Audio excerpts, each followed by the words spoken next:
Okay, so these are examples of if you had something even more to do.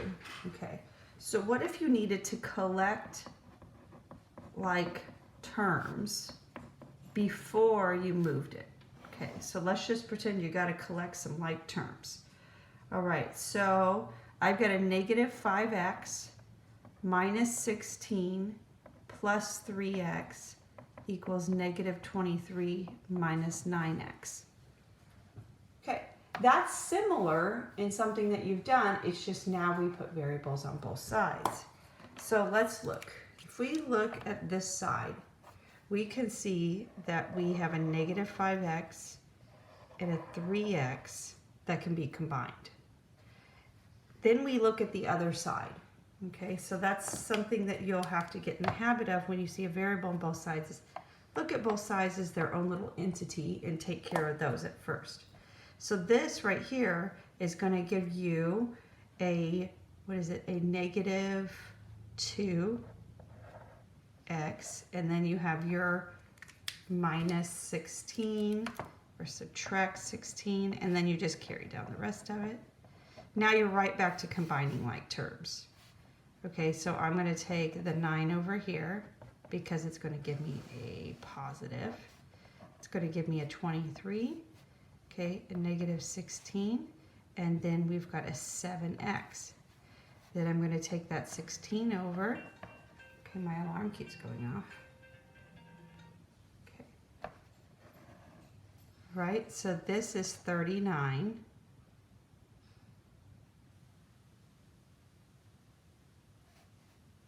Oh, did I write that? Oh, this is a negative 20. Oops. Oops. All right. So if that is a subtraction, I apologize. That's negative 7. I accidentally didn't write my sign. Do you see how that works? You're going to have an x equals negative 1. Okay, so that's how you would do it with collecting like terms. Now, what if you had distribution beforehand? Okay, so this is going to be the most involved, because once you distribute, you're going to then have to collect like terms, and then you're going to have to move it. So this is the most involved one. So remember, when you distribute, it goes to both of them. So you got 4k minus 8. This is when you do it at 5 o'clock in the morning. 2k, and then 2 times negative 9. So you've got a 2k 18. Okay, as you can tell right here, we don't have anything to combine over here or here, so we can go ahead and move around. So I'm going to subtract the 2k to get the k, and the reason why I'm doing that is to get everything over to one side. I'm moving my variable over, and then I move my constant to the other side. All right, and so now you have a negative 10. I'm moving a little fast in this stuff, you guys, because by the time we get here, this is something we've practiced a lot. Okay?